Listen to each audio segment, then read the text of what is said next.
Alors nous sommes lundi, on est le 26 Tammuz et nous sommes arrivés d'Av Samerbet de Baba Kama.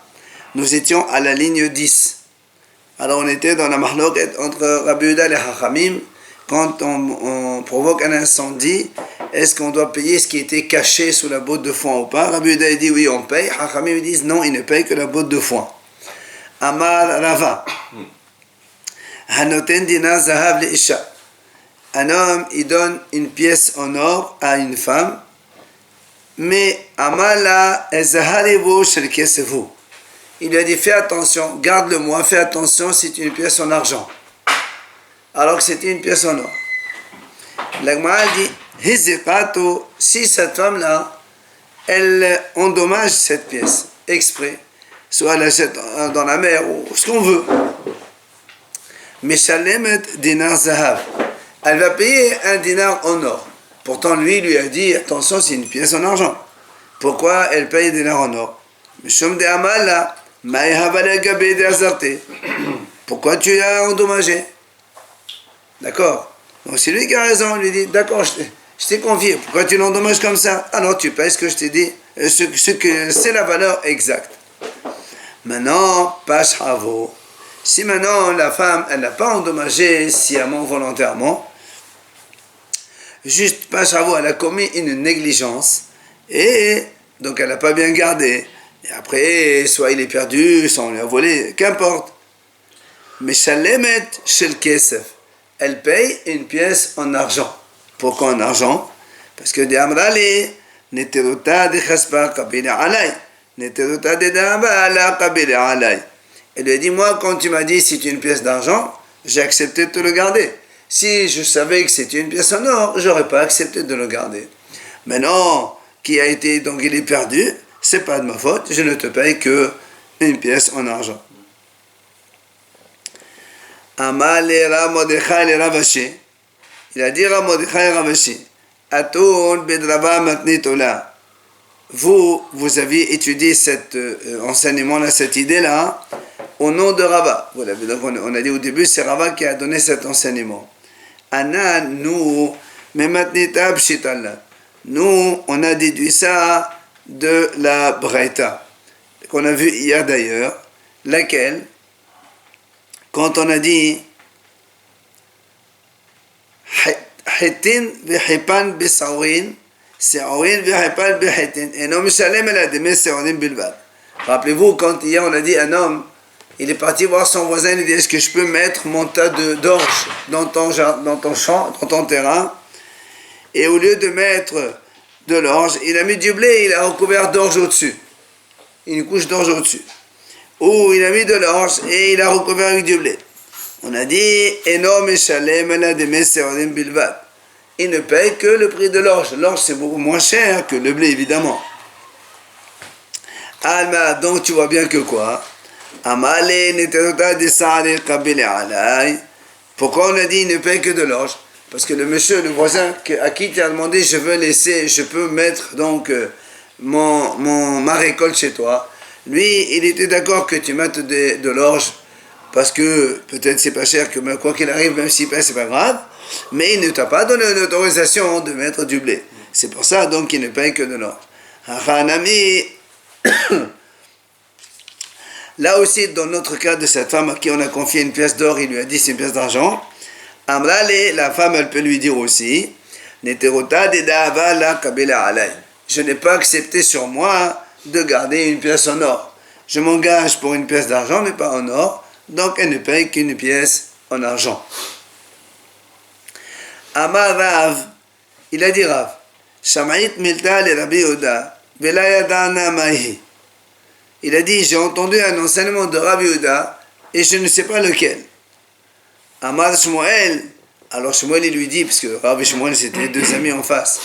Velo yada Abba maïshameh ale Rabbi Yehuda. Il dit comment? Le vrai nom de Rav c'est Abba. C'est pour ça que Shmuel il le parle directement, il dit Abba. Tu ne sais pas ce que tu as entendu de Rabbi Yehuda, de Mechayev anisket amun ba'esh.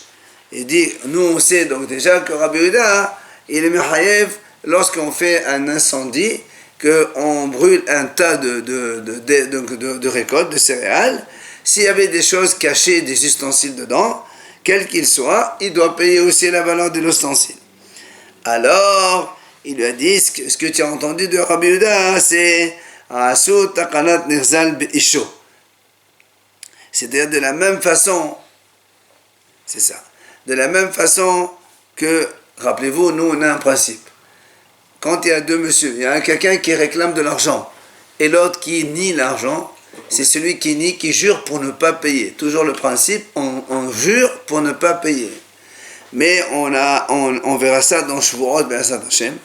Il y a des cas où Nishba'in Venotnin, ce qu'on appelle comme ça. La Mishnah dit là-bas, voici des cas qui les messieurs ils jurent et ils encaissent. Normalement, on jure pour ne pas payer à l'autre. Il y a des cas où c'est l'autre qui va jurer pour encaisser. Et la Mishnah donne le cas du sakhir, un salarié. Un salarié vis-à-vis de son patron. Et le salarié dit, tu m'as pas payé. Le patron dit, je t'ai payé.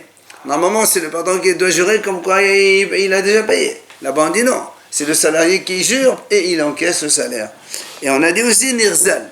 Quelqu'un, il a été volé. D'accord? Il y a le voleur, il y a le volé. Le voleur, il dit non, moi je t'ai volé que ça. Le volé dit non, monsieur, tu m'as volé ça. Alors il jure ce qu'on lui a volé, et donc il paye l'autre ce que l'autre réclame. Ça veut dire quoi ici? Il dit Asu Takanat Nirzal Be'isho. Qu'est-ce qu'il a dit Rabbi Yehuda? Dans la botte de céréales, il y avait par exemple un meuble, ou je ne sais pas moi, vous voyez? Maintenant il vient la victime, il dit monsieur, voilà, selon Rabbi Yehuda, il faut qu'il paye les céréales plus le meuble. Alors, qui on va croire? Tout est brûlé. La victime, il dit, monsieur, moi, il y avait, par exemple, un meuble qui coûte 3 000 euros. L'autre, il dit, monsieur, moi, je sais pas, moi, je te paye quelque chose qui coûte 1 000 euros, je sais rien. Alors là, il lui dit, on a fait takanat nirzal be'isho. Dans le feu, on a fait la même takana que dans le nixal victime. Comme dans le nixal, celui qui a été volé, il jure, il prend ce qu'il réclame. Là-bas aussi, la victime va jurer ce qu'il y avait comme meuble, et l'autre, il lui paye tout. D'accord? C'est à la victime, donc de jurer. Bon, la botte, on la voit, c'est de la paille, ou c'est autre chose, ou c'est du blé, ou c'est je ne sais pas ce que c'est. Mais ce qui était caché, c'est à lui de jurer, la victime, et on lui paye donc tout. Ça, c'est Haramim. Là, on est selon Rabbi Yehuda, justement. Rabbi Yehuda, il dit, Tamoun Baesh, on paye. Bae à mémoire. Il vient maintenant à mémoire, il pose une question. Il dit, il lui dit, est-ce que, on sait qu'il y a ce qu'on appelle le moser. Moser, c'est quelqu'un, c'est ce qu'on appelle une balance. Quelqu'un, il voit les impôts, et il leur dit, voilà, tel monsieur, il possède de l'argent caché, comme ça, comme ça, comme ça. Et le gouvernement, avant, il venait, il prenait. Alors il dit, est-ce qu'on a fait la même chose chez le massour? C'est-à-dire quelqu'un qui balance l'argent d'une victime. Est-ce qu'on va dire la même chose que la victime, elle va au tribunal, elle dit voilà, ce monsieur, parce qu'on n'a aucune preuve, et l'autre, c'est pas un dommage direct, d'accord? Est-ce qu'on va croire la victime? Parce que qu'est-ce qu'il va dire lui? Il va dire au gouvernement, ce monsieur, il a de l'argent quelque part. Et le gouvernement, il va prendre. Seulement, nous, on ne sait pas combien il va prendre le gouvernement. Alors la victime, elle va au tribunal, elle dit, monsieur, voilà, ce monsieur, il m'a vendu, et on m'a pris maintenant 50 000 euros, par exemple. Alors il dit, est-ce qu'on fait confiance on fait la même takana, que tout ce qu'il dit, on va le payer, ou non? Il lui donne des sous. Hein? Il lui donne de l'argent. Non, quelqu'un, il l'a balancé. Ah d'accord, ça c'est pas... Et le gouvernement, il est venu, il a pris de l'argent. Moi, je vais au tribunal, je dis, monsieur, voilà, il m'a balancé, voilà ce qu'on m'a pris. Alors c'est toi qui me rembourse. Alors là, moi, elle répond.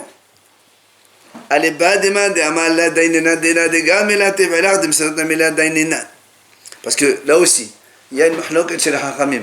Quand quelqu'un comme ça, il provoque un dommage à l'autre, mais c'est pas avec les mains. Moi, j'ai juste dit à quelqu'un, à l'État, celui-là, il a de l'argent. Moi, j'ai rien fait avec mes mains. Or, donc il y a un hacham qui dit, la daininan, le tribunal ne juge pas ce genre de choses. C'est-à-dire, celui qui a fait ça, il n'a rien à voir au tribunal. Hachem, il le punit, ça c'est notre histoire. Je ne t'ai pas causé un dommage directement.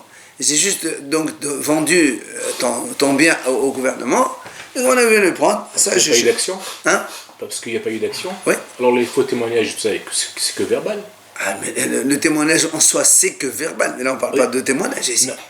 Là, on parle de quelqu'un qui cause un parlé. Non, on dit ici, c'est pas une question de parler. Ici, il a dévoilé tes choses. Oui. Au gouvernement, parce que moi, si je te dis à toi, toi, tu peux rien faire. Alors que le gouvernement, lui, il peut prendre. C'est différent. On ne peut pas le balancer. Donc, selon le haram qui dit on ne juge pas ce genre de choses, donc il n'y a rien à faire. On ne juge pas. Et là, donc la question se pose, selon le haram qui dit oui, dans ce cas-là aussi, on est amené devant un tribunal et le tribunal va juger.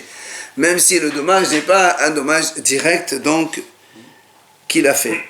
Alors la question, elle est, est-ce que donc notre question est la suivante, est-ce que celui qui a été balancé, il peut jurer devant le tribunal et l'autre, il lui rembourse la totalité de la somme, ou bien on ne sait pas. La Gemara répond, Tiro, il n'y a pas de réponse. Et la Gemara nous ramène un cas. Il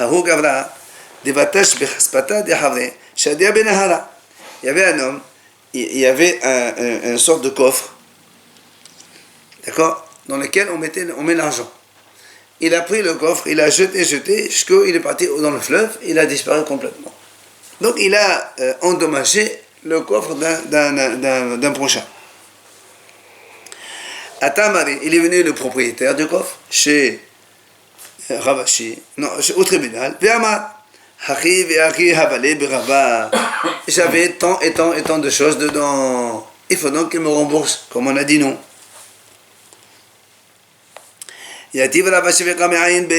Ravashi, il était en train de réfléchir à cette histoire, comment il va solutionner ça. Comme ça, comment on doit juger. Alors, Amal et Ravina, le Rabha de Rava, Ravina, il dit à Rabba Hafiz de Rava, et Amnala, le Rabha de Ravashi, certains disent que Rabba, il a dit Ravashi, il dit, quel est ton problème? Pourquoi tu es en train de réfléchir? Là, n'est-ce pas qu'on a vu dans la Mishnah? Ditna, nous modim, hachamim, le Rabbi Yoda, bemadir, tabeda, shemishanu, comme Shabbatcho, chacun derech ben Adam, le Nehbabatim. Il dit, écoute, ça, tu n'as même pas besoin de réfléchir. C'est marqué dans notre Mishnah. On a dit, vous vous rappelez, que Haramim, qui ont dit, quand on brûle un tas de céréales, on ne paye pas ce qui est caché. Mais dans la Mishnah, on a dit, mais s'ils brûlent un placard ou une armoire dans une cuisine ou dans une maison, c'est ceux qui payent tout ce qu'il y a dedans. Parce que c'est normal qu'on met des ustensiles dans ce genre de choses. Alors là aussi, c'est normal que dans un coffre, on met de l'argent. Et donc, tout ce qu'il va dire le monsieur, il faut le payer. Quel est ton problème? Pourquoi tu es en train de réfléchir? Il faut qu'il ait des preuves. Ah non. Il faut le faire jurer, on a vu. Justement, il jure, il prend. Il jure, d'accord. Ouais, c'est ce qu'il a dit, c'est ce qu'on est en train de dire. Alors donc c'est pour ça qu'il dit, mais qu'est-ce que tu es en train de réfléchir? C'est tout marqué. Amal, il lui répond, Ravashi, il dit, tu as raison, si ce monsieur réclamait de l'argent. Parce que dans un coffre, justement, dans un coffre, on met de l'argent. S'il réclamait de l'argent, j'aurais pas réfléchi. Le problème ici, c'est quoi?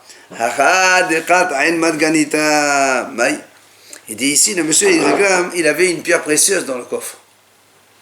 Alors c'est la question qui se pose maintenant. Est-ce que les gens ont l'habitude de mettre une pierre précieuse dans un coffre? Oui ou non? Un coffre, c'est normalement pour mettre de l'argent. À l'époque, c'était ça. C'était à gaz pour mettre de l'argent. C'est pour ça qu'il dit, j'étais en train de réfléchir, qu'est-ce que je fais dans ce cas-là? Et la Gemara dit, on n'a pas de réponse. Il reste avec son coffre. Avec son histoire. Amal et Ravimar et Ravashi. Ravimar, il pose une question à Ravashi. Il dit, dis-moi, ta'in kassa de chaspa biberamai. Il lui dit ici maintenant, puisque nous on a dit dans la Mishnah, quand c'est un meuble dans la cuisine, dans la maison, c'est normal que dans les armoires, les placards, on a des ustensiles. Imaginons un monsieur, donc il a mis le feu dans cette maison, et le propriétaire, donc il vient, il dit, moi, dans ce placard, donc on a, je sais pas moi, des cuillères, des fourchettes, des trucs, et il dit, moi j'avais un verre en argent. Est-ce qu'on le croit? Est-ce que c'est habituel et donc tu vas le payer ou pas? Amal, il lui répond. Il dit, écoute, c'est simple. Hazin, on n'a qu'à voir. Et Anish Amid Houd et des Kassa de Khaspa. Si c'est un homme riche qui possède ce genre d'ustensiles, ben c'est sûr qu'il faut le payer aussi. Ou encore,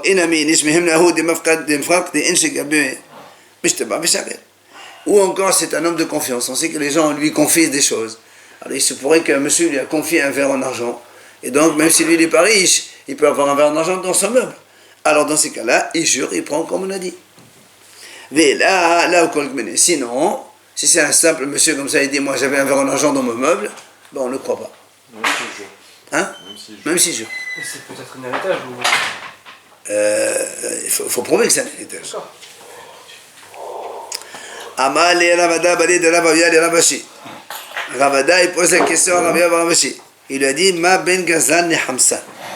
Quelle est la différence entre Gazlan, c'est un voleur à l'arraché, Hamsan aussi, c'est un voleur à l'arraché. C'est quoi la différence entre les deux? Amal, il lui a dit, c'est simple. Hamsan, Yahiv Damé. Gazlan, la Yahiv Damé. Il a dit le Hamsan, c'est un voleur à l'arraché, mais il te paye. Il paye, il prend la marchandise, par force. Alors que le Gazlan, lui, il vole, mais il ne paye pas. C'est ça la différence. Alors, Amal et Yahiv Damé, Hamsan, il dit comment? Il paye, tu l'appelles ça un voleur, toi? Il a payé, qu'est-ce que tu veux? Il va vendre. Viens Amal Rabona Talouz Avin Zvene Zvene. Il lui dit, mais pourtant Rabona, il a dit, si on. Des fois, avant, c'est une expression qu'on dit de la Gemara. Des fois, on demande à quelqu'un de vendre un terrain, de vendre quelque chose. Il ne veut pas. Et des fois, même, on le menace, on le suspend même sur un truc, sur un mur, et on dit, où tu vends, sinon, et il vend. On a dit, la vente, elle est bonne. Alors pourquoi tu me dis, celui-là, il a pris à l'arraché, mais il a payé? C'est la même chose ici aussi. Oui. La Gemara dit la Kasha. Hadi Amar, c'est Ani, Hadi Lamar, c'est Ani. La Gemara dit c'est différent. Dans un cas où le monsieur il dit d'accord. Même si on le menace, à la fin il dit d'accord, alors la vente elle est bonne. C'est ça le Hamsan. Pardon, c'est ça l'autre. Mais ici, de la Amar, le monsieur il veut pas, et l'autre il prend de force, il paye quand même. Ça c'est Hamsan, c'est un voleur. La vente, elle est maintenue, hein? Ouais. Matnitin, la Mishnah dit. Ges Shiasa Metahat Patish. Vezir Haya. Si vous avez un forgeron, n'importe qui, il est en train de marteler comme ça avec un marteau, et il sort une étincelle, et hop, elle provoque un incendie. Là, il est Hayab, on le sait. C'est normal. Mais le feu aussi, c'est intéressant. Gamal Shaya Taon Pishtan. Un chameau qui était chargé de tissu sur lui. Et il est passé dans Shot Arabim comme ça. Et comme les rouleaux de tissu, ils dépassaient donc le chameau de part et d'autre. Alors en passant, les rouleaux ils sont entrés les Hanout. Ils sont entrés dans un magasin. Et dans le magasin, il y avait avant, les veilleuses, c'était éclairé par les bougies. Donc le tissu, il a été brûlé il a pris feu par la bougie du Hinvani du magasinier. Et après ça a fait donc un incendie. Évidemment, Baal Gamal Hayab, c'est le propriétaire du chameau qui est Hayab. Mais si maintenant la veilleuse elle était à l'extérieur du magasin dehors, là dans ces cas-là, Hayab, c'est le magasinier qui est donc fautif parce qu'il a laissé sa bougie dehors et donc c'est lui qui est Hayab de l'incendie. Rabbi Oda Omer ben Ner Hanouka, Pato Rabbi Oda dit si c'était Ner Hanouka qu'il a mis dehors dans ce magasin, à l'extérieur donc, alors Pato. Ah oui, c'est là. Ouais. Hein, oui, c'est ce qu'on a vu. Gemara Amar Rabina, Mishemed Rava, il vient à Rabina, il dit au nom de Rava. Shema Mina, on déduit de notre Mishnah, comme Rabbi Oda il a dit que si c'est une Ner Hanouka c'est Pato. Shema Mina met Rabbi Oda, Ner Hanouka, Misva le Neha betor Hasala. Mitzvah, la bougie de la mettre à hauteur de 10 tfahim, 1 mètre. C'est-à-dire que là où il y a le chameau avec ses tissus qui est la même hauteur. Pourquoi? Parce que lui il a dit c'est pas tout. Parce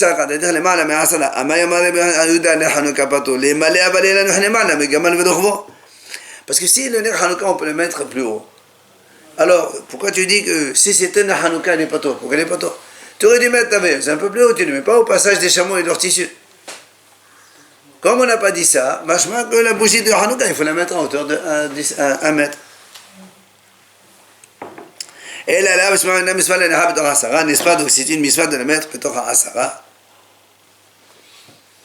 La Gemara répond, Amri, là, elle repousse cette déduction. Là, en vérité, tu peux la mettre même au-dessus de 10. Alors dans ces cas-là, tu vas me dire, le monsieur, il va lui dire au magasinier, tu aurais dû mettre ta veilleuse un peu plus haut, comme ça mon chameau quand il passe, il ne brûle pas son tissu à cause de ta bougie de Hanouka. Il dit non, parce que le monsieur peut dire, monsieur, mon Torah m'a dit, si une mitzvah d'aller au Hanouka, tu ne peux pas m'obliger à me fatiguer plus. La mitzvah, jamais à hauteur d'homme, c'est facile pour moi, plutôt que de monter sur une chaise ou autre chose pour allumer en haut, je n'ai pas, tu ne peux pas me forcer à faire ça. Donc, c'est pas évident que c'est comme cela. D'ailleurs, la halakha n'est pas comme Rabbi Yehuda dans ce cas. C'est-à-dire, même si c'est le Hanouka que tu as le droit d'allumer, s'il y a des dommages, c'est toi qui paies. Amar Rav Kahana. Il a dit Rav Kahana, Darash Rav Natan ba Menumim Shemet Rabbi Tanhum. Il a donc expliqué Rav Natan au nom de Rabbi Tanhum. Ner Hanouka.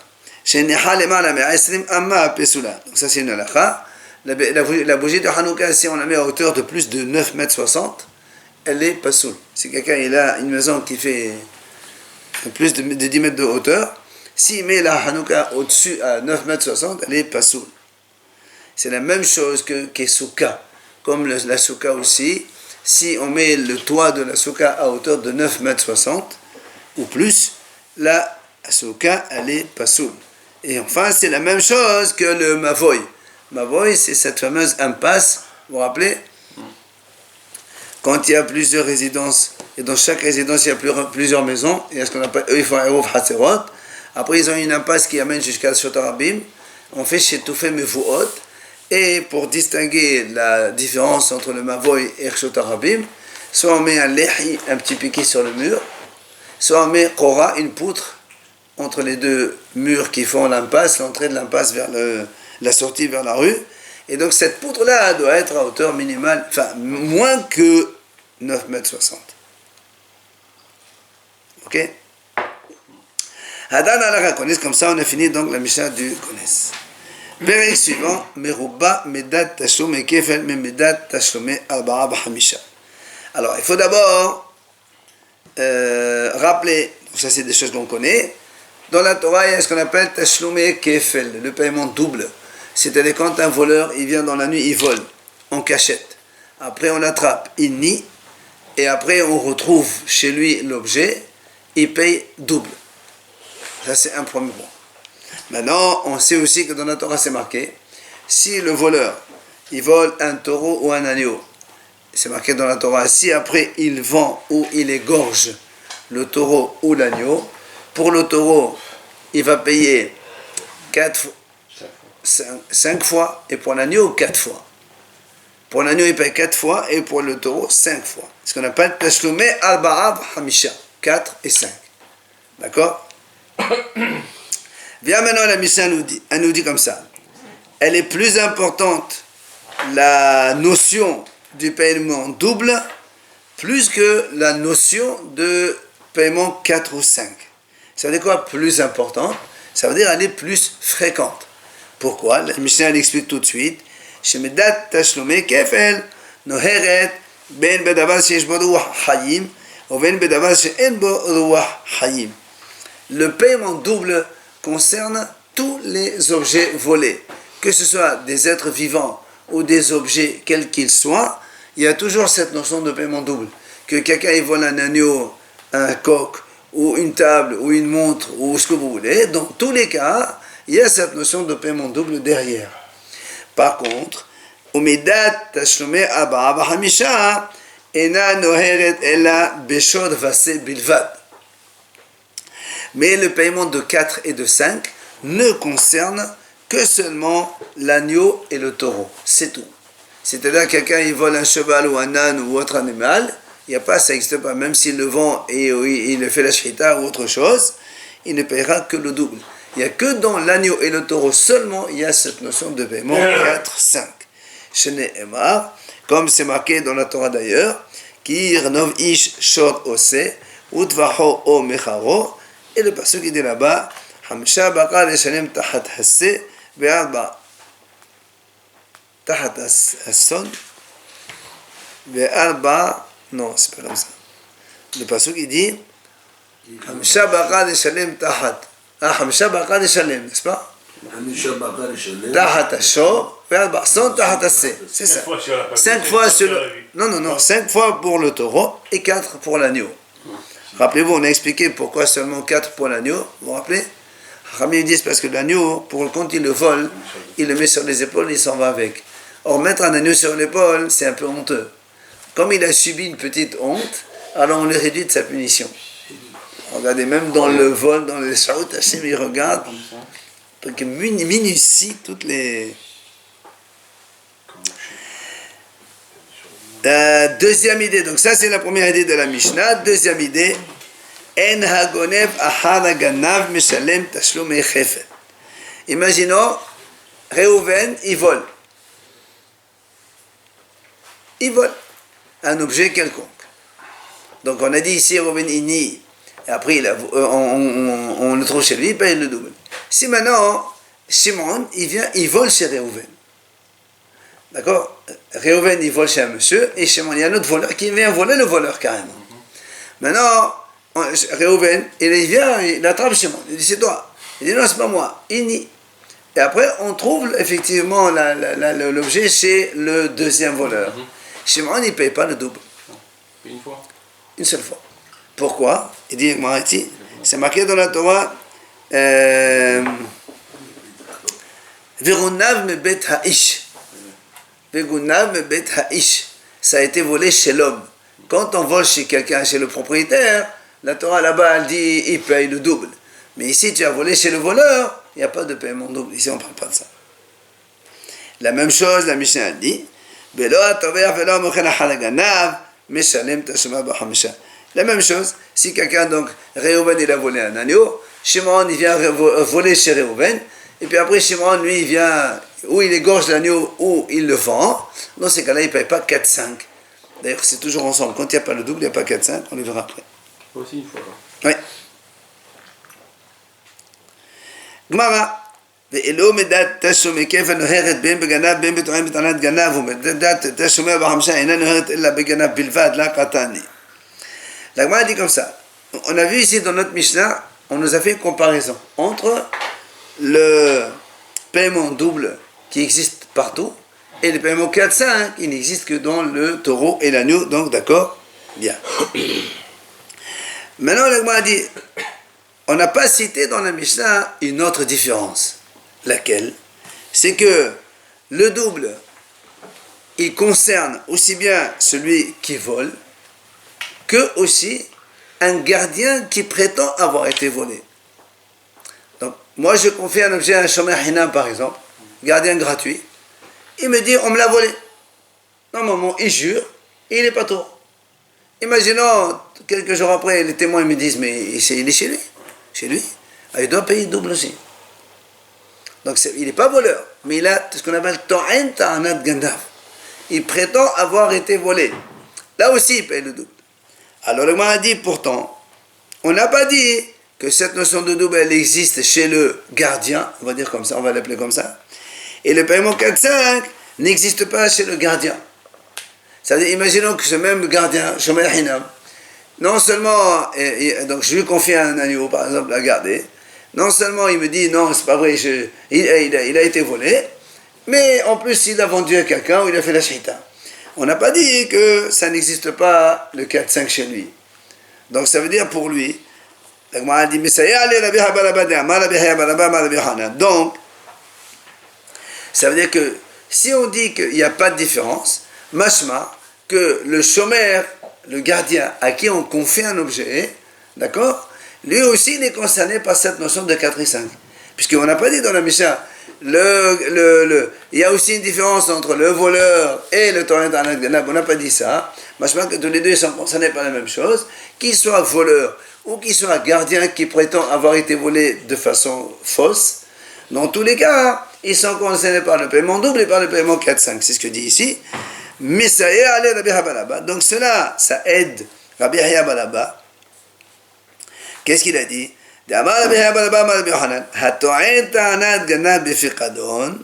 Celui qui réclame qu'on lui a volé l'objet confié, alors que c'est pas vrai, mais Shalem Tashom et Kefel paye le double. C'est une forme de vol. Oui, mais ça, il n'a pas volé. Ben, finalement. Oui, parce que la Torah, justement, la Torah, elle a parlé de Gana, elle n'a pas parlé de Gana. C'est les Hachamim qui ont dit ça. Là aussi, si le même gardien, il a volé ou il a égorgé l'agneau, il va payer 4 ou 5. Et là, Shimon, quand il a volé chez Reuven, Chez le voleur, oui. il paye à qui? Hein? Le propriétaire. Ou bien il paye au Shimon, et Shimon il paye au l'autre. C'est la même chose, de toute façon. Ça va directement, bien sûr. Et s'il a volé un agneau, Ouais, et un voleur il vole l'agneau, très bien. il lui rembourse et il lui fait la shrita. Il lui rembourse une seule fois. Une seule fois. Mais le premier, Le premier voleur, il n'a pas fait la shrita, lui. Il a été volé seulement. Donc il ne paye que un. une seule fois. Exactement. ou peut-être que si le Réhouven fameux, il a déjà nié, ou bien il a juré, et après on le retrouve chez l'autre, peut-être qu'il va payer le double, effectivement. Et Kade Amré, donc ce qu'on vient de dire maintenant, il a été donc enseigné d'une autre façon. L'imam Messiah, les Rabbi Haya Balabad, Amad Beha Balabad, Amad Beha Hanan, Hatoen Tanat Ganab, Bifikadon, le Sentum Kefel, Tabar Macham, Sentum Hamish. Ah! Donc, elle prend ça sous forme de question. Est-ce qu'on va dire dans notre Mishnah, elle soutient ce qu'il a dit Rabbi Haya, comme quoi, que aussi bien le voleur que celui qui prétend, donc le gardien qui prétend avoir été volé, on leur applique la même chose. Il y a le paiement double et le paiement 4-5. Est-ce qu'on va dire que c'est un soutien? Et l'Agma a dit non.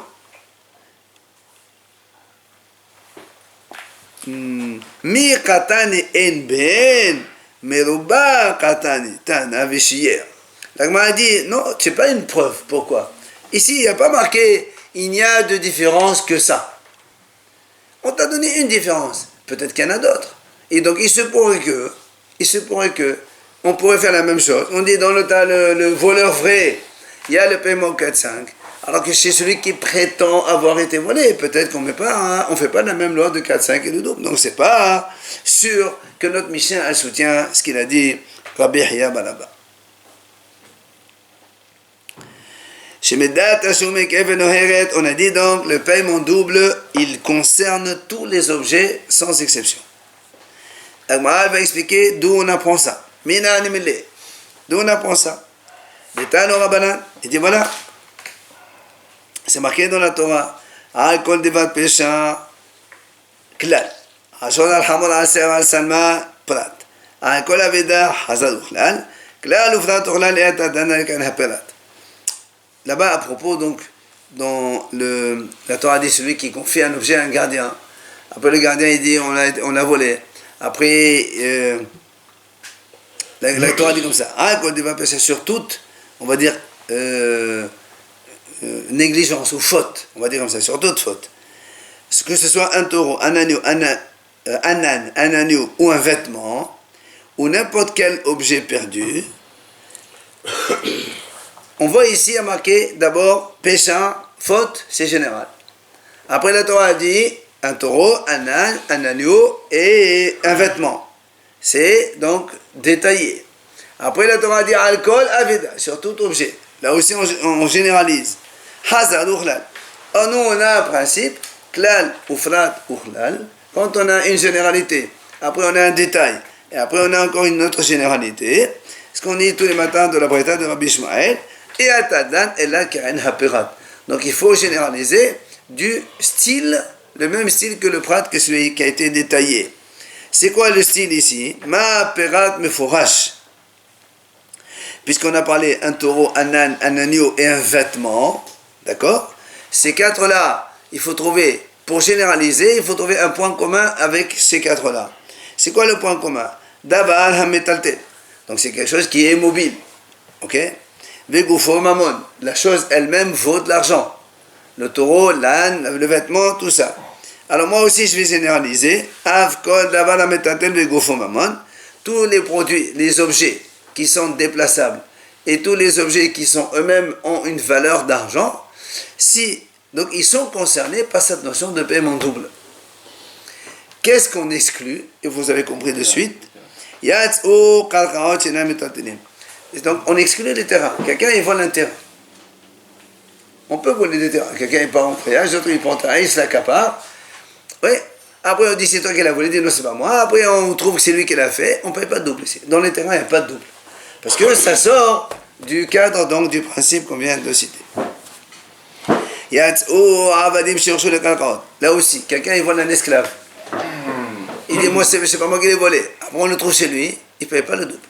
Pourquoi? Parce que là aussi, Haramim disent que l'esclave il est comparé à un terrain. Donc les mêmes statuts que le terrain. Comme le terrain il est considéré comme immobile par définition, l'esclave aussi c'est la même chose. Yas'u shtarot. Et on exclut des shtar, un chèque. Quelqu'un il vole un chèque. Il a de l'argent, mais le chèque, quand lui-même le papier, il vaut zéro, il vaut rien du tout. Donc même si c'est metaltel, et non, en goufo mamon. Là aussi, on ne paye pas le double pour ça. C'est ce que dit Agmara, en goufan mamon. Enfin, il y a ça hekdesh, là aussi, on exclut le hekdesh, c'est-à-dire que si quelqu'un il vole une vache du hekdesh du Beth Amikdash, ou une vache qu'un propriétaire il a sanctifiée, hatat, sacham, ce qu'on veut. Après, il a volé. Après, il dit non, c'est pas moi. Après, on la retrouve chez lui. Là aussi, il ne paye pas le double. Pourquoi? C'est marqué Ve'aehu. C'est de ton prochain. Or, Beth Amikdash, c'est pas ton prochain. C'est Hachem, c'est pas ton prochain. Voilà donc, on a cadré tous les objets qui sont concernés par le principe du paiement double. Donc, c'est pour ça que la Mishnah a dit que le paiement double, il concerne tout, sauf ces 4 choses qu'on vient de citer maintenant. Alors la Gemara a dit et ma haperat mifras davar shenivelato metama b'megam masa avko davar shenivelato metama b'megam masa aval aufot là. La Gemara a dit dans ces cas-là, je peux aussi faire un raisonnement. Tu m'as pris ces cas-là, donc rappelez-vous dans la Torah les détails c'est le taureau, l'âne, l'agneau et le vêtement. Moi aussi je peux raisonner de cette façon. Je vais dire le taureau, l'âne, l'agneau, c'est des animaux que lorsqu'ils meurent, ce sont des cadavres, eh bien, ils transmettent l'impureté par le contact ou par le transport. Si quelqu'un il transporte un animal mort ou il touche un animal mort, il est tamé. Alors je vais dire la même chose. Tout ce qui est concerné par cette règle, il est aussi donc concerné par le principe du paiement double. Ça exclut quoi? Les oiseaux. Un cadavre d'oiseau ne transmet pas l'impureté par le contact ou par le transport. Donc si je vole un beau perroquet à quelqu'un, après je nie, même si après on me retrouve chez moi, je ne paye pas le double, je ne paye qu'un seul. Et les vêtements? Hein? Les vêtements. Alors c'est exactement ce qu'elle m'a dit. Elle m'a dit, et voilà marqué les vêtements. Le vêtement il ne transmet pas l'impureté par le cadavre, c'est pas un cadavre un vêtement. Donc ce raisonnement que tu viens de faire, il n'est pas bon.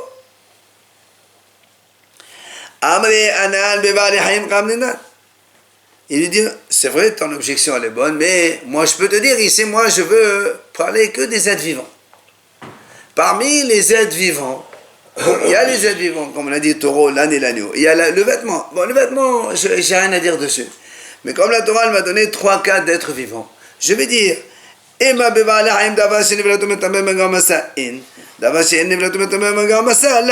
donc je peux aussi raisonner, comme j'ai dit tout à l'heure, que tous les êtres vivants, les animaux donc, qui transmettent l'impureté s'ils sont cadavres, alors ils sont concernés par le paiement double, mais les oiseaux qui, eux, ne transmettent pas l'impureté par leur cadavre, par le contact ou le transport, alors ils ne sont pas concernés par le paiement double. Est-ce que je peux dire ça?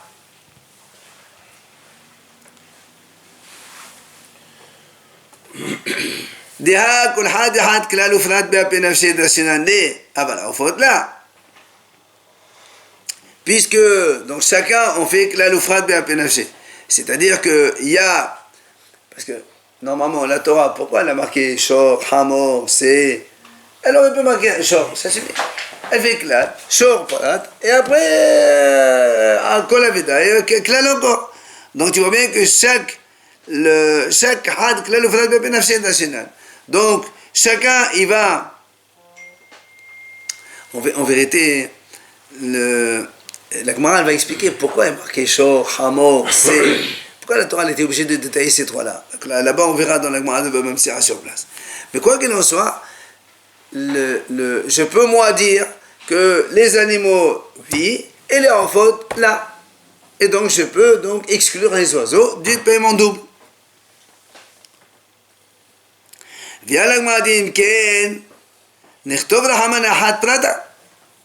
Si c'est comme ça, la Gemara dit pourquoi tu écris alors 3 prat? Écris un seul prat. Tu écris un seul cas, par exemple, ou bien le taureau, ou bien l'âne, ou bien l'agneau, et alors là, tu peux faire ton raisonnement. Donc, un animal, oui, et les oiseaux, non. Mais comme la Torah l'a écrit les 3, alors, donc, je ne peux pas faire le raisonnement que tu viens de me dire maintenant.